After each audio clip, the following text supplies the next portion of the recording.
very, very quiet. We're hunting predators.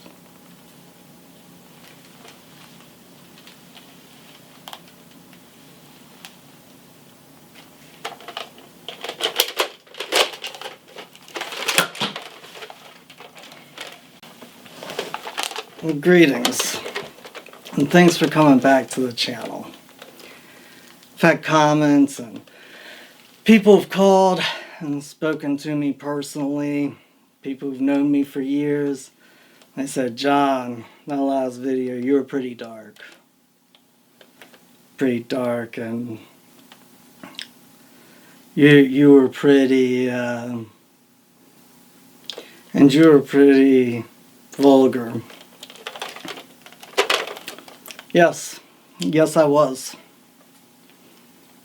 Because what happened to that girl was dark and it was vulgar. And life is dark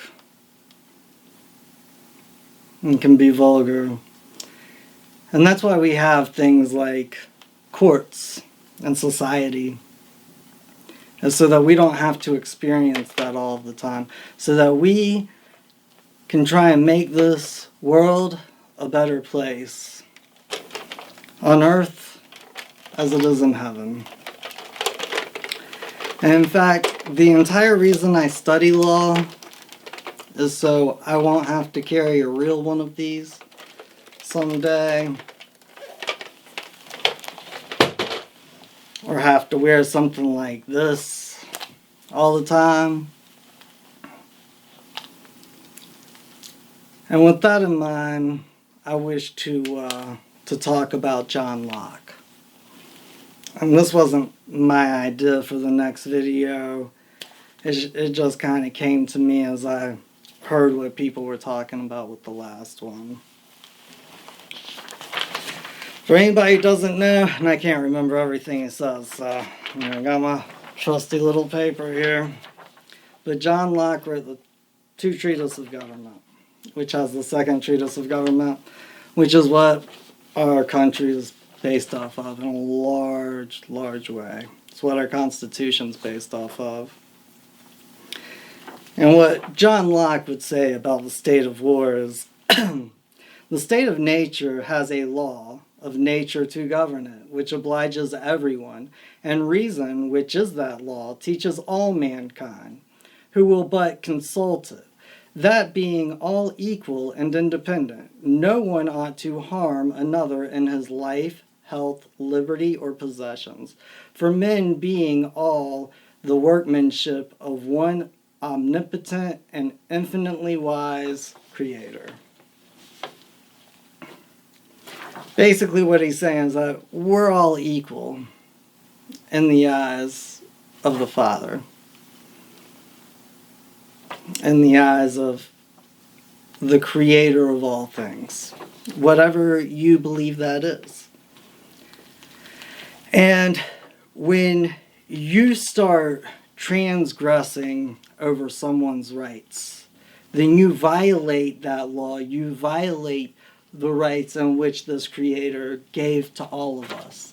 Because even though attorneys and legislatures and executives wish to have you believe that they create laws, they don't. They create something called statutes, which comes from the word statue. And that's because gods, like idols, used to be made out of statues. And that's why they create statutes. It's not law. There's only one sovereign who can create law. And he places that law inside of your heart. And so Locke believes that anytime an aggressor violates this law of man, he puts himself at war with that other individual.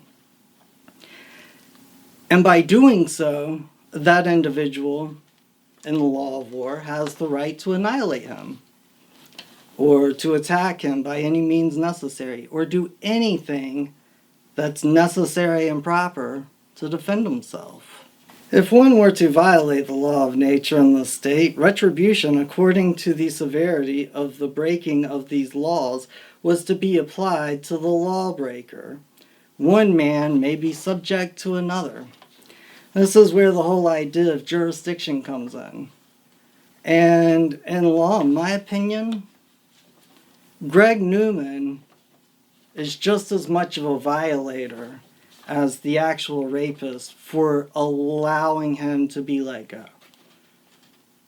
And again, in my opinion, the people who were sitting up on the bench who brought down the disciplinary action of words on a piece of paper and sounded very stern upon Greg Newman violated the law just as much as Greg Newman violated it when they more or less let him go. And if they were charging us, they would call it an accessory. They would say, well, you allowed it to happen. You didn't prevent it. You didn't do your lawful duty to prevent those actions from happening. You were around them. You gave them aid and comfort when it happened. And that's what's going on. They're helping them out. Now Locke goes on to say, talking about force, or a declared design of force upon the person of another, where there is no common superior on earth to appeal to for relief, is the state of war. And it is the want of such an appeal that gives a man the right of war, even against the aggressor, though he be in society and subject to it. What Locke's talking about here is when your society transgresses this natural law, this law of the Creator, you have the right to go to war with it. This is the entire reason why there is a Second Amendment. This is the entire reason why we have the right to bear arms, is because the people who created this country, they understood that. They understood that. And here's something about Locke in which I don't agree. And I'll tell you why. When a man does break the law, the aggrieved party and the offender are now in a state of war. The aggrieved party or any other person now has the right to retribution over the offender. And I agree with this in some respects, okay? Like, if you are in public and someone is attacking somebody else, they have declared a state of war upon that party, and you have a right, and in my opinion, you actually have a duty to stop it, to stop the aggrieved party from being injured. But that is about where my agreement with this ends. Alright. I'm going to tell you why it ends there. I'm going to do something that I don't do often. I'm going to talk about Jesus.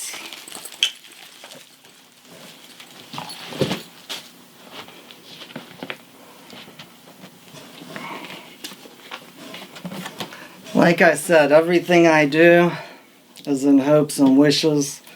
I don't have to actually wear that one day. So this comes from John. And a lot of people will recognize this.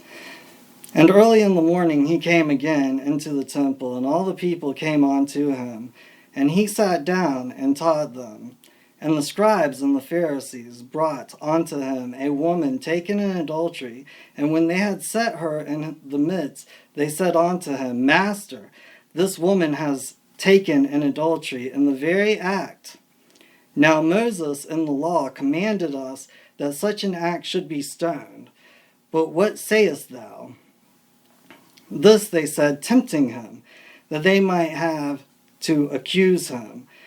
But Jesus stooped down, and with his finger wrote on the ground, as though he heard them not. So when they continued asking him, he lifted up himself, and said unto them, He that is without sin among you, let him cast the first stone. And again he stooped down and wrote on the ground.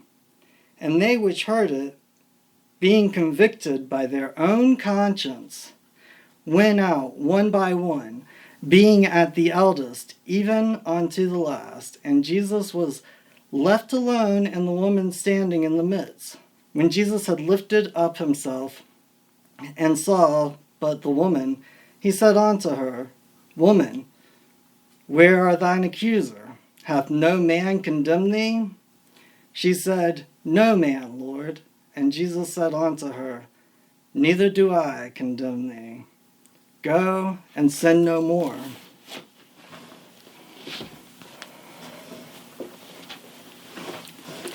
And this is why I don't agree with Locke's statement, is because of how I interpret that passage. Because I interpret it in law.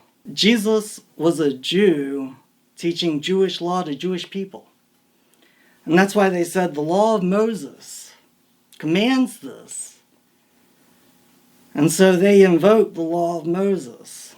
And I've heard this talked about by pastors so many times. And most of them say the people left because none of them were without sin. None of them were without sin, and that's why they left. And Jesus is so great because he died for our sins. And then I've heard a few talk about, well, no, they actually left because they brought the woman, but not the man. They didn't bring the woman and the man together. And that's not what I take from this verse. The way that I interpret this verse, and what I believe Christ was talking about, and why I believe everybody left, is because there wasn't an accuser there. The woman's husband wasn't there. And in the law of Moses, the individual who cast that first stone, the one who had to cast that first stone, was whoever was done wrong, whoever was harmed. Because only the aggrieved party, only the one who had war declared upon them by another,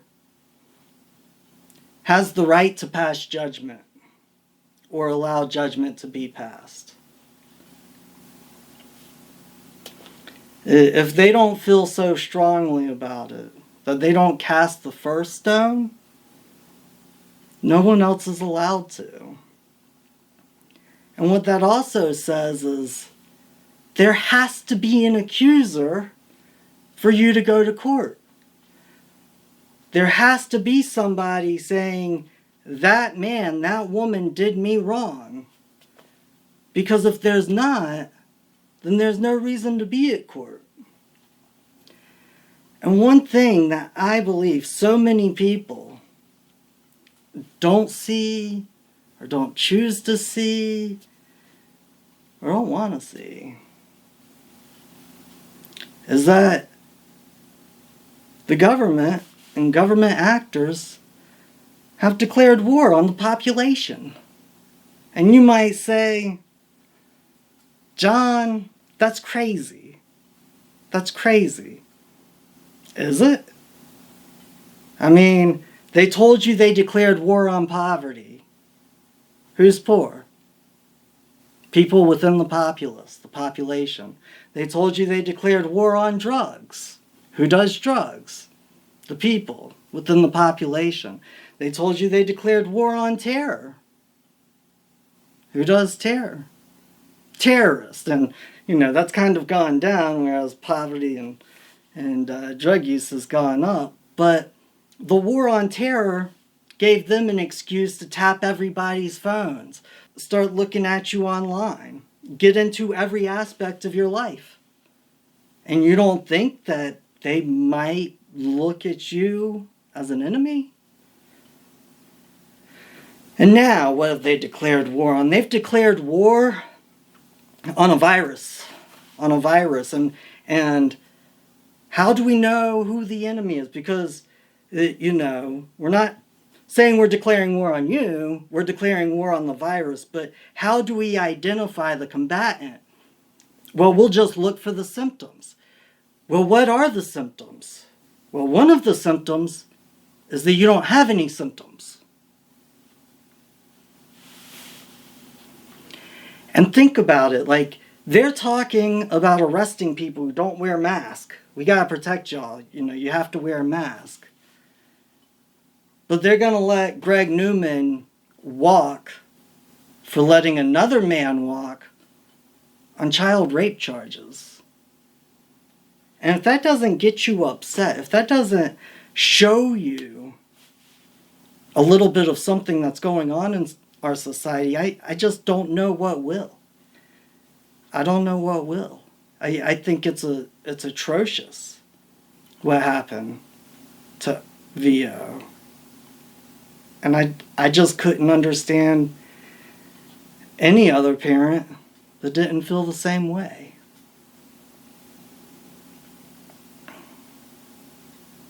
So that's why I did it. Anyways, if you didn't like the fact that I did it, I apologize. And if you go back through this channel, most of the time, I'm really, really calm. But we have to wake up and we have to look at what's going on with us. You don't think they're at war with us? Look at what happened to George Floyd. Look at what happened to peaceful protesters. And I'm not talking about the rioters. I'm talking about all the times that the government is the aggressor. I haven't seen a lot of violence. All right, next, we're going to go here. I just wanted to say, I was working the medic tent. I'm a CNA PCA. I'm trained in first aid. I haven't done it in a while, and I was helping a man who got shot. And I told him I wouldn't leave him, and I did, and I feel so bad. I couldn't. They were shooting. I was scared. They didn't care. They didn't care that he was hurt. That's a state of war. So he was shot by a rubber bullet? Yes, he was bleeding. And if you don't realize that you're in that state of war, I can already tell you who the victor is going to be. It's not about red or blue. It's about me and you. And our children and their children and our posterity. Anyways, I hope you've enjoyed this video. And just one more thing, because I always talk about law, that's kind of my thing. Another way you know that their courts are not actually moving according to the process of law, they're not ministering the laws, because a jury can make a verdict, guilty or not guilty, and then the judge can overturn that verdict. It's called verdict notwithstanding. And just like I said about a minister means to rule, control, govern, and that's what they're doing. The jury doesn't have the ultimate say. So they're definitely administrating a court, which would be an administrative court. And they're not going according to the due course of law, because that's pretty easy. You have to have an accuser. Very first thing. You got to pull a jury. The government is only supposed to be a third-party impartial witness to witness what the jury has judged. And then the government's also there as a power to execute that judgment. So, but they're not supposed to mess with us the way that they're doing. That's the idea of good government, is that they're there to serve us, to protect our property, protect our life, to protect all of those things that John Locke would say that you're at a state of war if somebody transgresses. And they don't do it anymore. And what happened at court that day just proves it beyond a shadow of a doubt. And that's not the only time. The reason why I am the way that I am, one of them, is because when I was 12 years old, I was sprayed with mace in my neighborhood. And when I went to court, to go and testify against the kid who did it to me. I mean, he was several years older than me. The prosecutor said that they had let him go, worked out a deal with his parents. I never got to see justice. There's a pattern here. Just like with Jeffrey Epstein and James Sapp. And do you remember that show, To Catch a Predator? You know how it ended? They got a DA down in Texas. They're going to arrest him and he shot himself. So his sister sued the producers of the show. Shut it down. If this show didn't exist, I'd still have a brother. It's systemic. It's systemic in our society. And for all of you people who put such faith and hold such compassion for the legal society, if you read that book that I was reading from earlier, there's a place in it where Christ says to the people something along the lines of, "Woe unto you lawyers, for you have the keys to the kingdom of heaven. And even though you enter not yourselves, you hinder those who wish to enter." What do you believe he meant by that? How do you believe God would judge your actions if you don't stand up to do the right thing? If you don't stand up for other people, who's going to be there for you when someone's doing it to you? I'm going to tell you right now, when you don't stop criminals, when you don't stop criminal behavior, when you don't punish people for breaking their own constitution or breaking the law, you are guaranteed that they will do it again. It is a guarantee.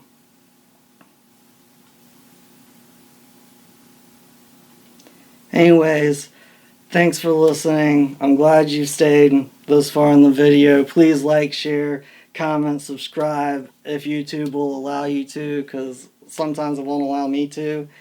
And we will talk soon. Thanks for everybody tuning in. And just don't be an accessory to their crimes. And by accessory, I mean giving them aid and comfort by not doing anything about it. At the very least, talk about it with other people. That's all I'm asking you to do, is show them what happened here and talk about it with them. What do y'all think? What do y'all believe? I'd love to hear about it. I am just conspiracy, and I just wish to conspire with other good people of this planet to leave a better world for future generations than the world we all grew up in. Peace. There are a lot of jokes about lawyers and so forth, and some of them are funny and some aren't, but I've tried to do anything that I can to maintain a high standard so that our profession is well regarded. I am the primary income in my family. My wife works part-time. She has some health issues. I still have I have 3 kids, 2 of whom are married and you know, married and out of the home, but I still have 1 in the home that's in college, and he's a great kid. He obtained scholarship money, but I still have to borrow money to make up the difference there, and he's a sophomore. So I'm concerned, naturally, what you do for self. I mean, it sounds selfish for me, but my family.